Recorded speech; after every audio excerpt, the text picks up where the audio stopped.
नमस्कार, आप सबका बहुत स्वागत है। आप देख रहे हैं आपका प्रोग्राम कहानी कुर्सी की। मैं हूं सौरभ शर्मा आपके साथ। कहानी कुर्सी की में रोजाना आप देख रहे हैं अलग अलग जगहों पर, शहरों में कुछ जलसे, कुछ सेमिनार वगैरह आयोजित किए जा रहे हैं वक्फ बिल के खिलाफ। वक्फ बिल के खिलाफ मुसलमानों को एकजुट करने के नाम पर जगह जगह इन सम्मेलनों के अंदर जो बातें होती हैं वो आप कह सकते हैं कि कई बार एक भड़काऊ बयानबाजी की श्रेणी में भी रखी जा सकती है। और अभी हमने आपको जयपुर का दिखाया था। कल ही जयपुर में जो कुछ कहा गया, महाराष्ट्र में ऐसे जलसे हो चुके हैं और अब दिल्ली में भी हुआ। और ये दिल्ली में ये कोई पहला ऐसा जलसा नहीं हो रहा था। इससे पहले जमीयत उलेमाए हिंद ने हजारों लोगों को बुलाया था और इंदिरा गांधी स्टेडियम के अंदर वहां पर भी ऐसी बातें हुई थी। लेकिन कल जो बात कही गई है उसमें थोड़ा इतिहास का हवाला दिया गया।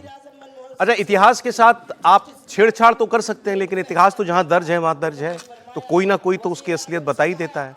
तो इसलिए जो कल बात वहां कही गई थी उसको आज हम आपके सामने सही रूप में रखना चाहते हैं। मोहम्मद अदीब साहब हैं, ये पूर्व राज्यसभा सांसद हैं।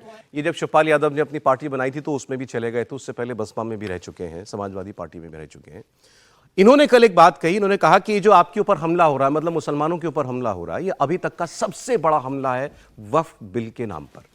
यानी जिसको वो औकाफ कहते हैं कि ये जो जितनी ज़मीनें जो हैं वक्फ की गई हैं, ये आपसे छीनने की जो सरकार साजिश कर रही है, ये भारत के मुसलमानों के ऊपर इस सरकार का, मतलब नरेंद्र मोदी की सरकार का अभी तक का सबसे बड़ा हमला है और मुसलमानों के सामने ये सबसे बड़ा चैलेंज है, चुनौती है। तो इसका जवाब भी उसी रूप में दिया जाना चाहिए। फिर आगे बढ़कर उन्होंने एक बात ये कही कि तुम हमें सताते हो, हम पर जुल्म करते हो, हम तो वो लोग हैं जो जिन्ना के कहने पर नहीं गए। हमने लियाकत अली खान को नहीं माना। अगर हम उनको मान लिया होता, हमने उनके साथ चले गए होते, हम तो नेहरू के साथ रहे, गांधी के साथ रहे। अगर चले गए होते पाकिस्तान तो पाकिस्तान की सरहद लाहौर तक नहीं होती, लखनऊ तक होती। हमने तो पाकिस्तान को छोटा कर दिया। हमारा तो एहसान मानना चाहिए इस सरकार को, इस देश को एहसान मानना चाहिए। कहना तो वो चाहते हैं, कह गए सरकार, क्योंकि अगर ऐसा वाकई में उन्होंने किया तो फिर तो इस देश को, उन मुसलमानों का सच में शुक्रमंद होना चाहिए जो पाकिस्तान नहीं गए। हालांकि उन्होंने अधूरी बात बताई, बाकी हम लोग जब चर्चा करेंगे तो उसमें उस बात को पूरी कर देंगे। हर्षवर्धन त्रिपाठी जी प्रोग्राम में स्वागत है। हर्षवर्धन जी, विजय त्रिवेदी जी हमारे साथ हैं, समीर चौगांवकर साहब हमारे साथ हैं। सर, बहुत स्वागत है आप सभी का। तो इनकी बात मैं आपको सुना देता हूं। इन्होंने कहा अगर हम जिन्ना के साथ जाते तो पाकिस्तान लखनऊ तक आ जाता। 2014 में फॉर्मूला लाए बिना मुसलमान के हाकिमे वक्फ बनने का अगर आपके सगे भाई बहन भी उनके साथ हों तो उनसे नाता तोड़ लीजिए। मुसलमानों से वो ये कह रहे हैं, अगर तुम्हारे सगे भाई बहन भी आज उनके साथ खड़े नजर आ जाएं, मतलब सरकार के साथ खड़े नजर आ जाएं, तो नाता तोड़ लेना, अपनी बस्तियों में उनको घुसने मत देना। इस हद तक बातें की जा रही हैं। तो आप सुन लीजिए, मोहम्मद अदीब, पूर्व राज्यसभा सांसद। जो लोग पाकिस्तान चले गए उसका इल्जाम हमें दिया गया। हम मानते हैं जो पाकिस्तान गए वो महाजिर हो गए, अपनी ज़िंदगियां बना ली, लेकिन हमने तो अपना खून बांटा था। हमने तो जिना को मना किया था, उनको ठुकराया था। हमने लियाकत अली खान को नहीं माना था। हमने नेहरू और गांधी और आज़ाद को माना था, अपने खून को बांटा था। अगर हम जिना के साथ जाते और अगर उस वक़्त हम सब मुसलमान जिना के साथ जाते, ये एहसान तो हमारा हुकूमत को मानना चाहिए। तो फिर पाकिस्तान लाहौर तक नहीं, लखनऊ तक बनता। हमारा एहसान है, हमने पाकिस्तान को मुख्तसर कर दिया और हमें सज़ा देते हो तुम, हम पे जुल्म करते हो। हमको लिंच किया गया, हम पे फसाद हुए, हमारे घरों पे बुलडोजर चले। हम इसलिए नहीं बोले कि मेरा घर तो महफूज है, क्योंकि हम अपनी ज़िंदगी के लिए जीते। लेकिन आज हमारे पास अब कुछ भी नहीं बचा। आप लोग हमारी कुव्वत हैं। हमने सबसे ज़्यादा जो मुसीबत झेली है वो ये है कि अब हमारी हैसियत नहीं रह गई। 2014 में मोदी एक फार्मूला लेके आए कि हम बग़ैर मुसलमानों के हाकिम वक्त बनेंगे, वो बन गए। आज मैं आपसे कहता हूँ कि अपनी क़ुव्वत का मुज़ाहरा करें और वो हज़रात जो आज भी इस बैग को साथ दें वो पार्टियां, उनसे कातारी ताल्लुक तोड़ लीजिए। अगर आपका सगा भाई और आपकी बहन भी उनके साथ है तो नाता तोड़ लीजिए। ये दीन कह रहा है आपसे। कह दीजिए उन लोगों से, उन पार्टियों से कि अगर तुमने इसके हिमायत में वोट दिया तो कभी हमारी बस्तियों में वापस मत आना, हमारे जलसों में, हमारे खानों पे, हमारी बरादरी में आने की हिम्मत मत करना। तो ये मोहम्मद अजीज साहब को आपने सुना, तो पहले जरा इसी की बात कर लें जो उन्होंने कहा कि अगर हम जिन्ना के साथ चले जाते तो लखनऊ तक पाकिस्तान होता, लाहौर तक नहीं। तो हमने तो पाकिस्तान को छोटा किया और तुम हमारी ज़मीनें यहाँ ले लेना चाहते हो। एक फार्मूला पास कर दिया और हमारे वक्फ की जो हमारे बाप दादाओं ने ज़मीनें दी अल्लाह के नाम पर, तुम उसके मालिक बन जाना चाहते हो। हर्षवर्धन त्रिपाठी जी बताइए सर, यही हकीकत है जो बता रहे हैं? सौरभ जी, एक कोर्स मैंने किया था तो उसमें 2 शब्द आए और मैंने कहा कि प्रीजुडिस और कन्फर्मेशन बायस।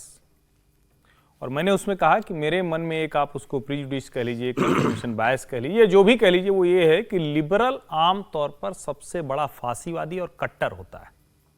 वो लिबरल आवरण में होता है, वो एक बड़ा शहद में जहर मिलाकर, जैसे कहते हैं ना कि आप शहद की शीशी में अंदर जहर भरा हो, कुछ इस तरह का होता है।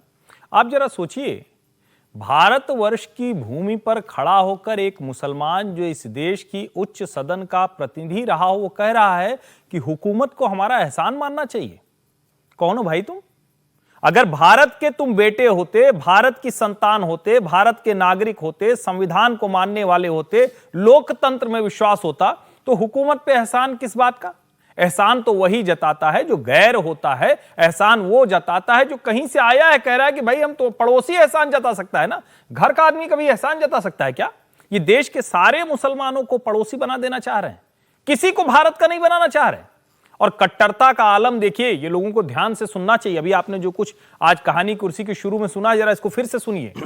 वो कह रहे हैं भाई हो आपका, परिवार का हो आपका, कोई भी पार्टी हो, एक वक्फ जो संपत्तियों के नियंत्रण और नियमन के लिए बनी हुई चंद रसूखदार लोगों की संस्था है, जो सत्ता पोषित रसूखदार हैं, उनके खिलाफ कोई चला गया तो आप कहेंगे हमारी बस्ती में आना मत आना, हमारी बिरादरी से बाहर चले जाना, हमारे साथ खाना नहीं खाना।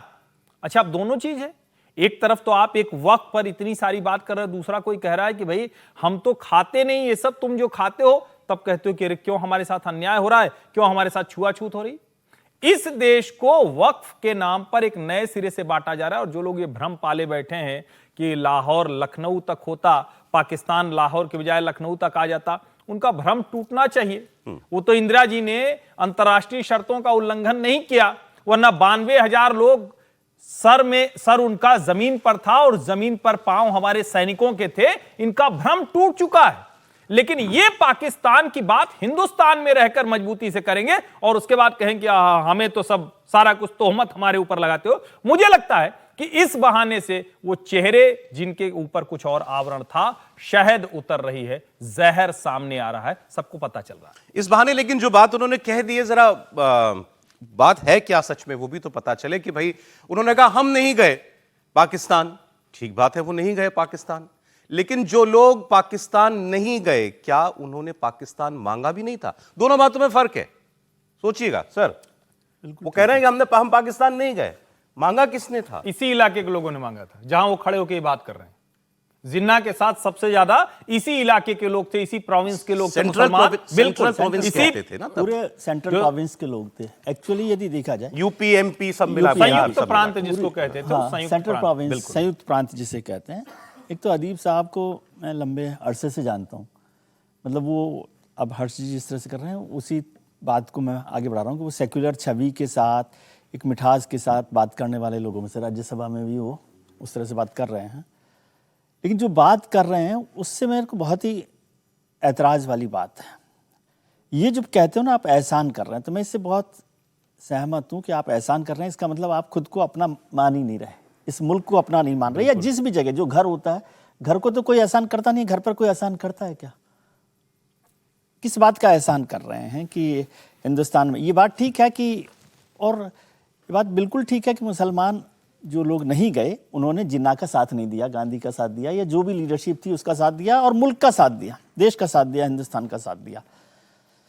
और उसके बाद लगातार वो आगे भी बढ़ते रहे। उसका कोई नुकसान उठाना पड़ा हो हिंदुस्तान में, ऐसा तो नहीं है। जाके पूछ लें किसी पाकिस्तान में रहने वाले किसी पाकिस्तान नहीं, पाकिस्तान में जाने वालों से पूछने की जरूरत नहीं है। हिंदुस्तान में रहने वाले मुसलमानों से पूछो कि उनको कोई उस तरह की तकलीफ है क्या। वो नहीं है। मैं पाकिस्तान में क्या हो रहा है, बांग्लादेश में क्या हो रहा है, उससे हमें ज़्यादा वो नहीं है। लेकिन क्या हिंदुस्तान के मुसलमानों के लिए कोई परेशानी की बात है? क्या वो सेकंड ग्रेड सिटीजन हैं? क्या उनके अधिकारों में कोई कमी है? क्या उनको जो मिलना चाहिए हिंदुस्तान की सरकार से, कोई भी सरकार रही हो, वो जवाहरलाल नेहरू से नरेंद्र मोदी तक, किसी सरकार में किसी तरह का कोई भेदभाव नहीं किया गया। और हिंदुस्तान में सोसाइटी के तौर पर भी भेदभाव नहीं किया गया। बिल्कुल। जो भेदभाव हुए वो जातिगत भेदभाव तो फिर भी बहुत साल चले, अभी तक भी चल रहे हैं, जो हम जिसको कहते हैं सवर्ण और दलित और पिछड़े। लेकिन हिंदू और मुसलमान को लेकर तो कोई भेदभाव उस तरह से नहीं हुआ। तो ये बात एक अलग तरह की है, अजीब तरह की है। और ये बात मुझे वैसी ही लग रही है, मतलब आप इसको माफ़ कीजिएगा, जो कई लोग इस बात को कहते हैं कि आपको पसंद नहीं है तो आप पाकिस्तान चले जाओ। ये दोनों बातें एक तरह से हैं। और ये बात कहना कि लाहौर से नहीं लखनऊ तक होता, अब ये तो उस समय क्या होना था, ये भी क्या गलत नहीं है सर। हाँ। पाकिस्तान तो जितना मांगा गया था उतना ही दिया गया। इतना ही दिया गया, वही कह रहा ना, उसमें कुछ ऐसा नहीं हुआ। और वो तो रेडक्लिफ जिसने ये बनाया था, विभाजन रेखा बांटी थी, उनको हिंदुस्तान के बारे में कुछ जानकारी नहीं थी, इसलिए वो ऐसा हो गया। नहीं तो शायद इससे कुछ कम भी हो सकता था। उन सिखों से पूछें जाकर के जो करतारपुर साहिब को इधर से देखा करते थे, हाँ, और दूरबीन वो केवल चंद किलोमीटर वो इधर उधर करने में सब कुछ हो जाता है। रेडक्लिफ साहब की जो पहचान नहीं थी उनको हिंदुस्तान की, उसकी वजह से हुआ। नहीं तो करतारपुर साहिब को जमीन का मसला नहीं था ना, वो यदि कोई समझदार आदमी होता तो वो उसको हिंदुस्तान में रखता। अब जो आपने सवाल खड़ा किया ना, वो महत्वपूर्ण सवाल है। यदि पाकिस्तान को लेकर आप बात करेंगे ना, तो लाहौर में उतना हंगामा नहीं हुआ था जितना हंगामा सेंट्रल प्रोविंस में हुआ। सेंट्रल प्रोविंस की ज्यादातर आबादी ने पाकिस्तान का और जिन्ना का साथ दिया था। ये सच बात है। ये भी सच है कि वहां के बहुत सारे लोग जो नहीं गए वो भी उस इलाके के लोग हैं, लेकिन पाकिस्तान बनाने में सेंट्रल प्रोविंस के लोगों का बड़ा हाथ रहा इतिहास के हिसाब से। और इन जैसे इन्फ्लुएंशियल मुसलमान, वो ज्यादातर इन्फ्लुएंशियल मुसलमान थे जिनका उसमें हिस्सा रहा, और वो उस समय भी बहुत इन्फ्लुएंशियल रहे थे। ठीक है, तो उनकी वजह से पाकिस्तान बना, इसको भी ध्यान रखना चाहिए। लेकिन ये भी बात है कि जो लोग नहीं गए थे वो हिंदुस्तान में रहे हैं, उनका कोई एहसान नहीं है। उनको एहसान कम से कम नहीं मानना चाहिए कि वो एहसान कर रहे हैं। यदि कोई और दूसरा कहे तो समझ में अब जरा सर दूसरे पहलू पर आते हैं इन्हीं की बात के। इन्होंने कहा तुम्हारे ऊपर सबसे बड़ा हमला हो रहा है, लिंचिंग हुई, बाकी और बातें हुई, लेकिन ये जो तुम्हारी वक्फ की जमीनें लेने की साजिश है इस सरकार की, ये तुम्हारे मजहब के ऊपर सबसे बड़ा हमला है, और तुम्हारा दीन कह रहा है पूरी ताकत दिखाओ। असल तो यहां है ना, असल ये देखिए, अगर केंद्र सरकार चाहती, अगर प्रधानमंत्री नरेंद्र मोदी चाहते, देश के गृह मंत्री अमित शाह अगर चाहते, तो उन्हें जेबीसी बनाने की जरूरत नहीं थी। वो चाहते तो बिल को वैसे खत्म कर सकते थे जिस तरीके से उनको सपोर्ट है राज्यसभा और लोकसभा में, और जिस तरीके से उनकी ताकत है। लेकिन उन्होंने जेबीसी बनाई ना कि आप चर्चा करो इसके अंदर, मुस्लिम कम्युनिटी के लीडर्स उसके अंदर रखे ना। ओवैसी साहब जो इतने मुसलमानों की बात करते हैं उस कमेटी में है ना, वहाँ पे बात करने के लिए। और आप देखिए, औरंगाबाद से लेकर औरंगाबाद है, बम्बई है, लखनऊ है, और जयपुर है, दिल्ली है, जिस तरीके से मौलानाओं के जो बयान आ रहे हैं वो सब देशद्रोह के बयान आ रहे हैं। कल जयपुर में कहा गया कि डायरेक्ट एक्शन का वक्त आने वाला है, अब उसकी तैयारी करो। ये देशद्रोह के श्रेणी में नहीं आएगा क्या? दिल्ली जयपुर तक सड़क ऐसे जाम करो कि उनकी रूह कांप जाए। नहीं, लेकिन ये उससे डायरेक्ट एक्शन की सीधी बात की, डायरेक्ट एक्शन की तैयारी करो आप। और आज आप कह रहे हो कि लाहौर से लेकर लखनऊ तक पाकिस्तान हो जाता। आप हिंदुस्तान में रह रहे हो, आप हिंदुस्तान के नागरिक हो, इस देश ने आपको मान सम्मान एक पहचान दी, और आप इस देश के नागरिक होने के बाद आप कह रहे हो बड़े गर्व से कि अगर हम पाकिस्तान चले जाते तो लाहौर से लेकर लखनऊ तक पाकिस्तान बन जाता। ये सारे देश द्रोह के इसमें आते। और अभी हैदराबाद में कल ही बयान दिया है कि अब रजाकार की सेना बनाने का वक्त आ गया है। अच्छा, कल ये ओबीसी के भाई ने बयान दिया है कि रजाकारों का, और ये हैदराबाद में रजाकार सेना बनी थी जिसने इतना निजाम की सेना कत्लेआम करने के लिए हिंदुस्तान में हैदराबाद का विलय न हो, इसके लिए वो बनाई गई थी।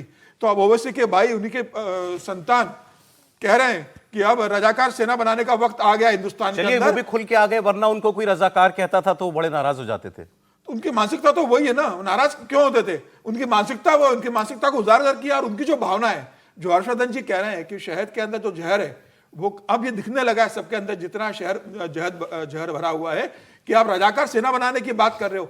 सीधे भारतीय सेना को और भारत देश के और भारत के लोकतंत्र को, भारत की सरकार को आप चुनौती दे रहे हो कि अगर आप ये वक्फ बिल लेकर आ गए तो हम रजाकार सेना बना देंगे, हम देश के अंदर डायरेक्ट एक्शन की स्थिति ला देंगे, ये देश के अंदर गृह युद्ध शुरू करने की। अब मैं आपको आगे अगले एक और बयान सुनाता हूं। एक लाइन, चूंकि यहाँ तो लोग देख रहे होते तो अमृतसर से एक टिप्पणी है, इसलिए मैं जोड़ दूं।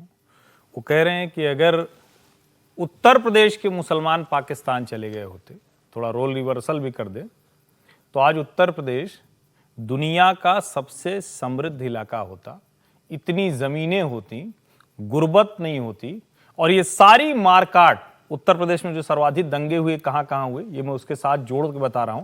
तो उसका दूसरा पहलू ये भी है, अगर हम ये कह रहे हैं, और यहां तो जिन्ना के साथ ही यहां के सारे मुसलमान जिन्ना के साथ रहे, आप इस बात को समझिए। और अगर आज वो कह रहे हैं कि हमने कोई एहसान कर दिया है, तो जब वो हुकूमत कहते हैं तो भारत के ऊपर वो एहसान की बात करते हैं। भारत को काट कर पाकिस्तान बना है, और कैसे विभाजन हुआ था उसका ये सोचिए कि कोई एक जगह थी नहीं, पूर्वी और पश्चिमी पाकिस्तान था जो बाद में बांग्लादेश बन गया। तो वो विभाजन तो दरअसल पूरी तरह से अंग्रेजों के दिमाग की उपज थी। उसमें एक जिन्ना को प्रधानमंत्री बनना था, इधर नेहरू जी को प्रधानमंत्री बनना था, दो प्रधानमंत्रियों के चक्कर में दो देश बन गया, वरना है तो भारत ही। और मैं फिर कह रहा हूं, अगर कोई मुसलमान ये कहता है कि हमारे पूर्वजों ने, हमारे पुरखों ने बड़ा कमाल किया है, तो फिर उसके आगे के लोग बात करते हैं ना कि हमारे पुरखों पूर्वजों की जमीन तो थी जिस पर आकर बाहर से लोगों ने कब्जा कर लिया, तो अब क्या करें, हम किसके ऊपर क्या कहें। और जैसे ही एहसान की बात आती है, तुरंत ये समझ में आता है कि भाव वही है कि अदर और अस,